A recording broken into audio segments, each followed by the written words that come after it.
Hey everybody, Max here, and today we're going to be taking a look at the G.I. Joe Classified Series Seymour Sci-Fi Find, another of the 1986 Joes that is finally getting the Classified Series treatment. He looks fantastic. It looks like all new tooling and new weapons and blast effects and everything. So this is a really nice representation of that original figure. He was a very cool one. Definitely liked him. He wasn't like in my top 10, but I definitely had him and enjoyed playing with him quite a lot. So I liked the look of this guy when he was announced, the digital renders and everything and the product shots, but I'm liking him even more now that he's in hand. He's a very, very solid figure. And I think he is one of only, I guess, maybe we only need like one or two other figures in that 1986 wave to complete that year for Classified. So banner year that year. So definitely looking forward to seeing what the others will look like. Also, in this wave, I have Wetsuit and Mainframe, so be on the lookout for reviews for those guys, as well as the Joe Troopers. So yeah, I've got several new videos coming down the pike, so be on the lookout for those. But we're here to talk about sci-fi. So here is the package, usual new box art, or box packaging, I should say, with the carbon fiber on the front, some artwork on the side, very nice. He has a full face mask and a half face mask, and we'll talk about that. And did a nice diorama shot on the back. He's 177 in the line, and then some attributes on the side. So that is the package. Diving into the figure, pretty much everything that comes with the figure is, you can see here. So he doesn't really come with a lot of extra stuff. Some characters in this wave come with quite a lot. This guy, he's a little sparse, but it's okay. It kind of, in my mind, it fits. He doesn't really, the original didn't come with a whole lot. Some have said that, you know, maybe he could have come with a knife or a sidearm or something like that. And I get that criticism. Yeah, I think that probably could have been something that he came with. But at this point, if you were heavy into Classified or Valaverse or anything like that, you probably have an extra holster and gun floating around that might fit on this guy. So yeah, we've got plenty of extra stuff that we could probably use. And even if they did give us a new sidearm or a sidearm with this character, it probably would have been something that we have seen before. So it's probably you already have it in your floating around in a bin of parts. So yeah, I'll probably do something like that. But yeah, I just kind of like looking at the guy, just from all the way, all angles and everything. He just has this kind of spacesuit look, and you know, we were kind of getting away from the kind of traditional military look, starting with like '86, and then the following years and everything. So we kind of were getting a little more outlandish in the designs. There's still kind of a military look to this guy, but ultimately he looks like something that came out of Star Wars or Star Trek, but I don't care. I definitely like the look of it. And I guess, how am I going to break this down? Let's start with the blast effects. So he comes with this laser effect, kind of this ball of energy, and then this streamer of laser energy and everything, and it's translucent blue. It's actually two pieces. Now, I put a little bit of handy tack on the end of the actual blast, and because it just doesn't fit very well, it's a little too thin for the hole and I guess the bubble effect, the ball effect, I suppose that's what we're going to call it. That's what I'll call it. We'll call it the bubble effect. And it comes out too easily. So a little handy tack around the little nubbin there, and it adheres just fine. So, and then you have the little peg that goes into the end there, and it fits fairly snugly, and they both do actually. So if you want to display it just with the actual beam, you can do that. So, but for me, in order to display them with both, I need a little extra stickiness for it to stay together. So, but I do quite like the design elements, the energy, the kind of undulating energy streamers, the little lightning bolts, beams, what have you. And I can just imagine it kind of like, you know, he hits the trigger and it charges up, and then out comes the beam from this ball of energy. So very nice blast effect, very unique. They could have given us something just basic, you know, they could have reused something, but they didn't. I'm glad that they went a little further to give us a more unique take on a laser beam. So The laser gun itself, let's just take that off and take a look at that. And as I said, I really like the design of this. It's black plastic with only some silver paint. There is a little display on the side here. It says target locked with a 0101, so a little binary code there. And I like this little fancy pants new looking scope, but there's no paint. I can see maybe silver on one and maybe red on the other, or maybe green. Green might be cool considering he's covered in green. It's not easy being green, but I do like the design. It fits very well, and it is very sturdy. You know, there's a little flexibility to it, but it is not gummy by any means. And they really, in a way, they had to get this right. Some might complain that it doesn't look like the original. I don't care. I think the original looked a little bit thin and a little too much like a traditional firearm, you know, like a rifle with a magazine with just a plug at the bottom. But this is very cool. I don't know, I kind of get a pulse rifle vibe from it, like from Aliens, but I know that wasn't a laser weapon. That was a traditional firearm, kind of traditional, right? But at any rate, I think it fits this character quite well. I like that weapon quite a lot. And then we get this nice tube that plugs into the back round port and then to the bottom plug on the rifle itself. And we've seen this conduit quite a bit on all kinds of different figures. And this one has the proper, perfect flexibility that they don't always have. Sometimes they are, like say, on the TELE-VIPER, blowtorch, probably a few other figures, they're sometimes a little too rigid and not flexible enough. So as much as I love blowtorch as a character, that figure was a little bit of a disappointment in several areas. So if you haven't ever watched that video, check that out. I know he's been on the market for a while, but yeah, if you haven't purchased him yet, check out that video. But I definitely think this is the way to go. This is the flexibility that this type of tubing, if they continue to use it, this is what you need. Perfectly easy to manipulate and put it where you want it to go. And then we have the backpack that is almost exactly like the original, and that is great. So it's definitely one of those backpacks that they needed to get right. While they gave us a different looking rifle, they gave us a more traditional looking backpack, and that is great. I'm totally fine with that, and it fits very well in the back peg there, and that is not always the case with the classified figures. Sometimes it just doesn't, it's just so hit and miss a lot of times, and they have to get it right. Some of these characters, the backpacks are so iconic to the character, they have to get it right, like say Dial Tone. And I would say that this is one of those characters that, you know, it's his power pack for his laser, so it needs to fit. Blowtorch had some trouble, so that one didn't always fit as well. So that's another kind of ding for Blowtorch.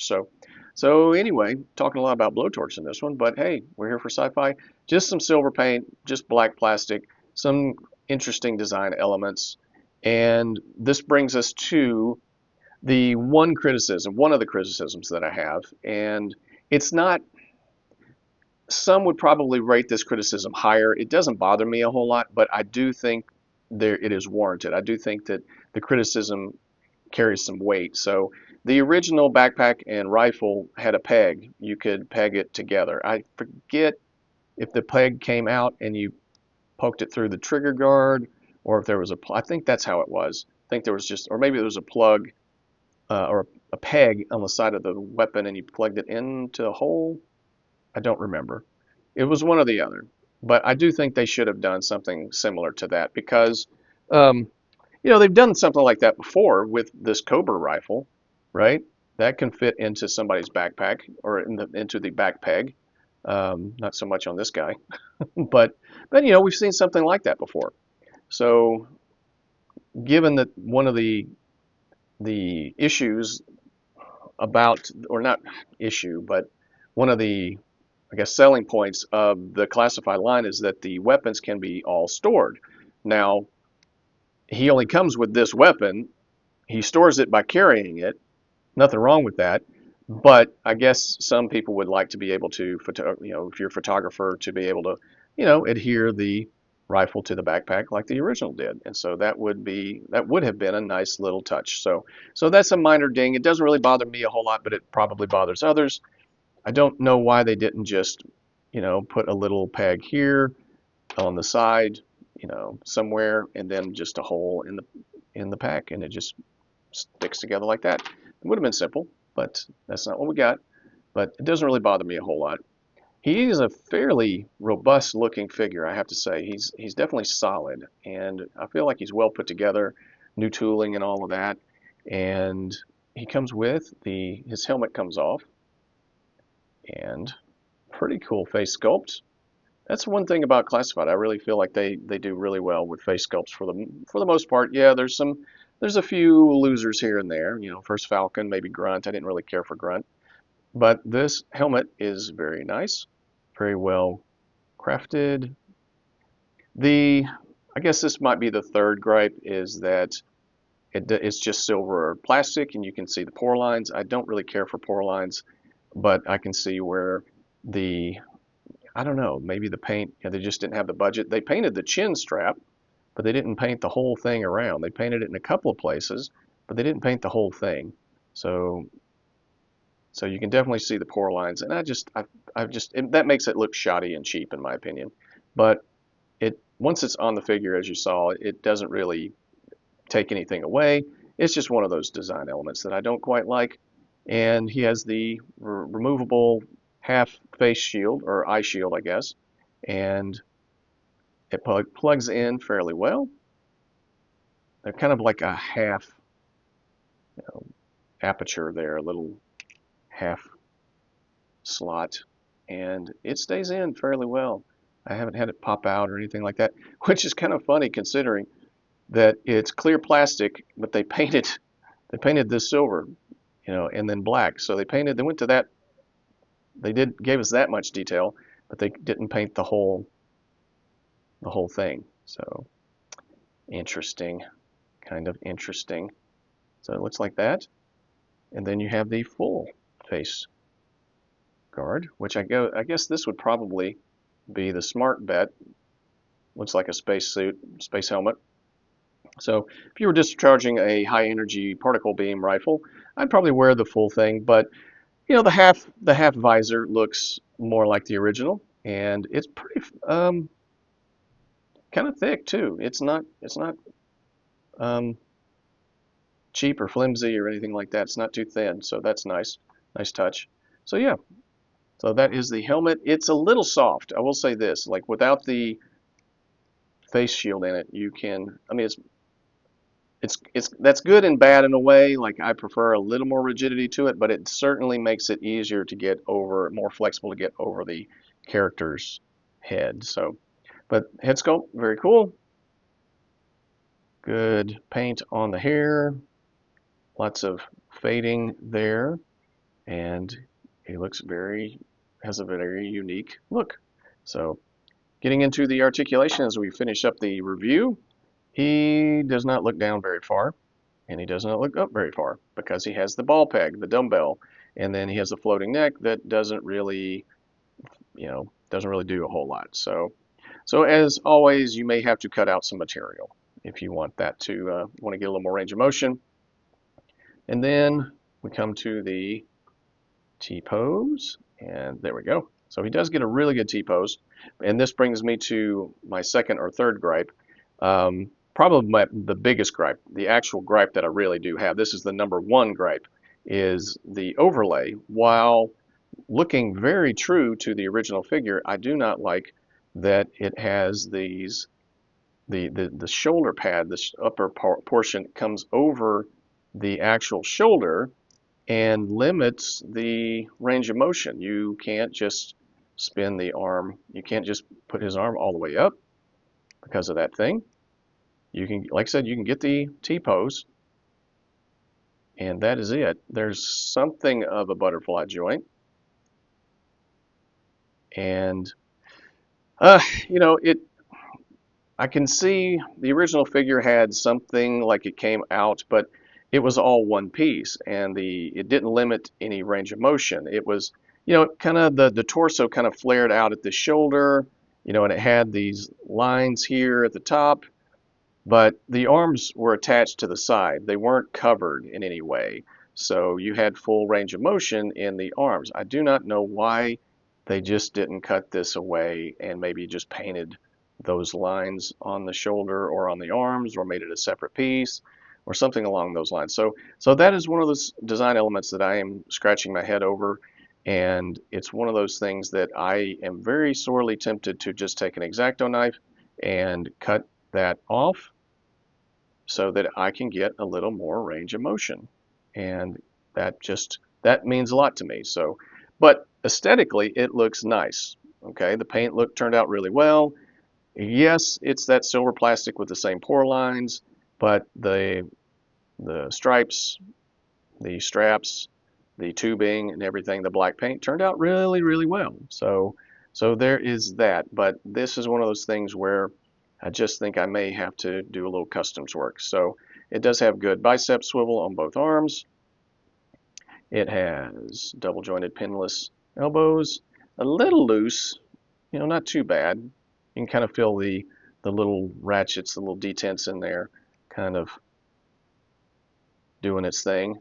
But the left arm seems to be a little on the looser side than the right, and just kind of working things out. And then we have horizontal hinge on the right's trigger hand, and then we have a vertical, I think, vertical hinge on the, oh, I'm sorry, this is the left, this is my right. I will learn those eventually. And the gauntlets are molded in, they do not come off, and wrists go all the way around like we are used to. And the hands are soft enough to open them up so he can hold the rifle without much trouble. And just the problem is that they're going to probably stay that way when you get done. But at this point, we probably have a lot of spare hands floating around. I do like the black on the black paint on the underarm. That turned out really well. There's some good texturing in the suit on these just kind of little ridges, I guess, some pouches and everything, some paint, silver paint on these little buttons. Valves, maybe. I'm not exactly sure what the function of those might be. Kind of reminds me of blowtorch. There's blowtorch being mentioned again. And some interesting design work. I think these might be new hands. And let's see. He has the typical, under the overlay, there is a ab crunch, but you cannot get much range of motion with that guy right there. Side to side is pretty good, but he does not get much forward bend. It just freaks me out a little bit. I don't want to break anything. And then he kind of goes back, but it's really, he's just bending at the waist. So there's nothing, yeah, there's not, this is hiding I think this is hiding an ab crunch. No, actually it is not. It is not an ab crunch. It is, you probably can't see it, but maybe you can. I think that's a diaphragm cut. So let's see, will it turn? Not, there's too much resistance there. I think the design the overlay is on here crazy snug. It is not moving. I do wish there was a tab so that we could take this thing off, but I do think there is a diaphragm cut underneath this guy. So some intrepid customizer may try and take this off, take him apart, and see what you can do to improve that. So a little limited in the waist torso articulation because of the overlay. That is unfortunate, but that's okay. He's not an acrobatic character. He's a laser rifle trooper. His splits and thigh swivel on both, right? Drop down hips. He kicks about 90 degrees. Let's see. Let's try that again. I mean, if he kicks out a little bit, you get about a little past 90, and then really good for these new legs and knee joints and everything. He kicks back fairly far, so that's good. And this looks like silver paint over green plastic for the knees. And then we got black paint, silver paint on the underneath the leg, the inside leg, and some pouches. And that looks like some kind of tech module. And so, yep, right and left, pretty good. A little stiff on the right side. Looks pretty good. I thought these might be the lower shin, the shin guard area. I thought these might be reused from Cobra Commander, the Armored Cobra Commander, but I don't think so. I think these are new. And so some silver paint. Very nice. All the way around. And no boot swivel, but there is an ankle swivel. So let's see if we can get a close-up of that. Hopefully you can see that. But yep. I didn't think there was going to be an ankle swivel, but there is. So it's very well covered by the shin guards coming down over the ankle and the front of the foot, which of course is going to limit forward bend in the foot, and this little overhang is also going to limit kind of going back. So what you can do is kind of rotate the foot around like that, and then kind of rotate it around, and now the back of the foot covers the back of the arm guard, or shin guard I should say, and then you can rotate it around. But that's probably going to distress the plastic a little bit. The right foot right here is a little wobbly, like a lot of the G.I. Joe Classified figures. So I've had a little bit of a problem with this guy standing still. Like he might, you know, there's a little too much wobble there, and he has a tendency to flip forward or flip back. But nothing a little Mod Podge can't fix, I guess. I'm running out of that stuff. I've used it so much. So same way with the left foot. Let's see if we can get that. Let me show that. Black plastic, and see, rotates around. So yeah, and I think these might be new feet as well, so that is cool. So it is always nice to see new tooling. So yeah, that is Sci-Fi Seymour Fine. Let me know what you think in the comment section. I'm going to give this guy a warp factor of, I'm going to give him a warp factor of 9. I think he's very solid, definitely very well executed, with the exception of the overlay, the shoulder pieces here. That's the only thing I really have a complaint about. Everything else is totally fine. Everything looks great. Yeah, it would be nice to be able to plug the rifle into the backpack, but that doesn't really bother me a whole heck of a lot. So it just is what it is. So yeah, very cool figure. Liked him even more than I thought I was going to. So he's definitely going to be up there as one of my favorites from this year. I don't know. What do you think? Have you picked this guy up? Is he one of your favorites? Do you not like the green? Do you not like laser troopers? I don't know how you couldn't, but hey, to each his own. So yeah, warp factor of 9, guys. Hey, feel free to like, share, and subscribe. I'm getting close to 500 subscribers. I would like to get there by the end of the year, and we just passed Thanksgiving, and so we got about a month. And if you're new here, hey, hit that like, share, and subscribe, and welcome aboard. Okay, guys, thanks for listening to me. Continue to be awesome, and I'll talk to you guys next time.